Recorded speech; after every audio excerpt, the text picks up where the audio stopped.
اور والدین کے لیے سوائے احسان کے اور کوئی رویہ نہیں ہے.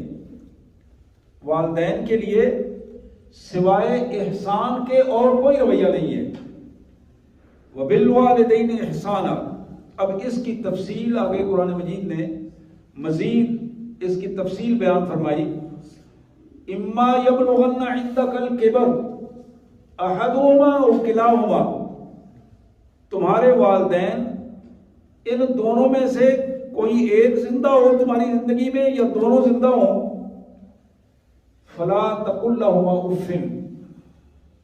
ان کے سامنے اف تک نہ کرو، ان کے سامنے ٹھنڈے سانس نہ پڑو.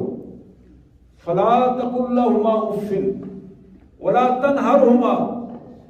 اپنے والدین کے سامنے اونچی آواز سے نہ بولو، جھڑکنے والی آواز سے نہ بولو. جس آواز میں تلخی ہو وہ والدین کے سامنے آواز مت نکالو. ولا تنہرہما. اور ان کے سامنے اونچی آواز نہ نکالو. وقل لہما قولا کریما.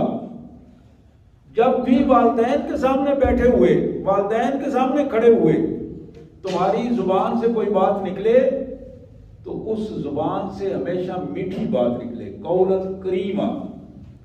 تمہاری بات میں مٹھاس ہو، ادب ہو، تربیت ہو، اور یہ کیفیات نظر آئیں کہ تم والدین کے سامنے جو گفتگو کر رہے ہو وہ کتنی خوبصورت اور کتنی ادب بھری گفتگو ہے. یہ معراج کا پیغام ہے. وَاحْفِظْ لَهُمَا جَنَاحَ الذُّلِّ مِنَ الرَّحْمَةِ. تمہارے کندھے اپنے والدین کی خدمت کے لیے ہمیشہ جھکے رہنے چاہیے. تمہارے کندھے ہمیشہ اپنے والدین کی خدمت کے لیے جھکے رہنے چاہیے. وَقُلْ رَبِّ ارْحَمْهُمَا كَمَا رَبَّيَانِي صَغِيرًا. تلخی سے نہیں، کندھے خدمت کر رہے ہوں اور زبان یہ ان کے لیے دعائیں کر رہی ہو، یا اللہ میرے والدین پر رحم کر، جس طرح انہوں نے مجھے بچپن میں محبت سے پالا ہے، آج تو اس سے بھی زیادہ ان پر اپنی رحمتیں نازل فرما.